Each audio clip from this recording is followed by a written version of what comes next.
Hello. अस्सलाम वालेकुम मौलाना साहब। वालेकुम अस्सलाम वरहमत उल्लाह। अब्दुल रहमान बात कर रहा अमरावती डिस्ट्रिक्ट के अचलपुर तालुके से। जी बोलिए।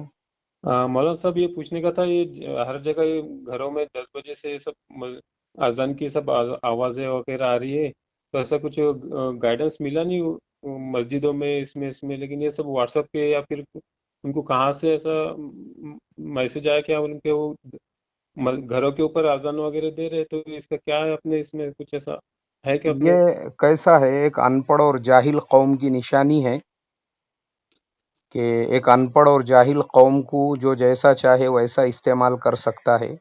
इसका ये जिंदा एक सबूत है कि व्हाट्सएप पे एक मैसेज चला और जाहिल जो थे उन्होंने अपने अनपढ़पन का सबूत दे दिए। क्या करेंगे उसको? जी,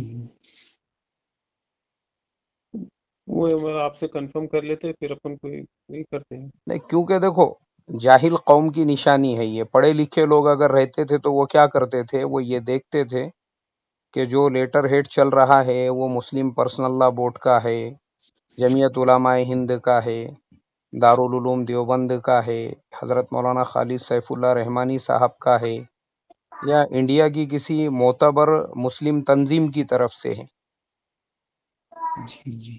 या किसी आलिम दीन ने जो है उसके बारे में ऐलान किए हुए है, किसी जिम्मेदार ने, किसी अकाबिर ने, किसी बुजुर्ग ने।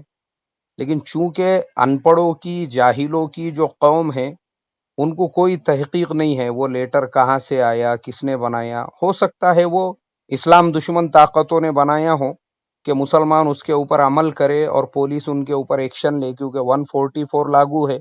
जी जी। और 10 बजे जो है सुप्रीम कोर्ट का गाइडेंस है, 10 बजे के बाद तुम नॉइस यानी चिल्ला पुकार नहीं कर सकते। जी सही है।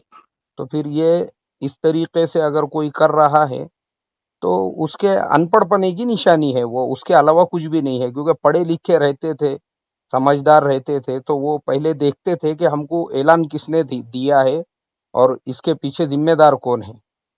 जी ठीक है। जी सही बात है। हाँ बहुत बहुत चलो, शुक्रिया। अस्सलाम वालेकुम। वालेकुम अस्सलाम, जज़ाकल्लाह।